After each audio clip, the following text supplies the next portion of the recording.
GST కింద petrol రేట్లు, gas రేట్లు ఎందుకు తగ్గించటం లేదు? బీజేపీ ప్రభుత్వం చేస్తాను అని చెప్పి చేయకుండా ఉన్నటువంటి ఈ 10 సంవత్సరాలలో బీజేపీ వెనకబడిందా? మరి మన దగ్గర ఉన్నటువంటి మంత్రులు కానీ, ఎంపీలు కానీ, బీజేపీ లీడర్లు కానీ ఎందుకు అడగటం లేదు? అంత ధైర్యం లేకనా అని అంటున్నారు ప్రజలు.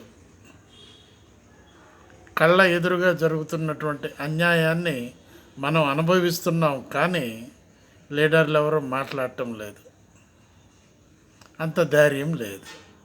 అదే కాంగ్రెస్ పార్టీలో ప్రతి వాడికి స్వేచ్ఛ ఉంటుందని చెప్పి నిరూపించారు కాంగ్రెస్ కార్యకర్తలు. చూసారా, కాంగ్రెస్లో ఎప్పుడు ఏదో ఒకటి రగులుతూనే ఉంటుంది. కారణం, ప్రతి వాడికి స్వేచ్ఛ ఉన్నది మాట్లాడటానికి. బీజేపీలో అది లేదు. లేకనే జిఎస్టీలో ఈ పెట్రోలు, డీజిల్ ఇలాంటివన్నీ అడుగున పడిపోయినాయి అని అంటున్నారు ప్రజలు. ఇది చాలా స్ప్రెడ్ అవుతుంది ఈ వార్త. ఆలోచించండి మీరు కూడా. బాలసాని వీరప్రసాద్, హైదరాబాద్.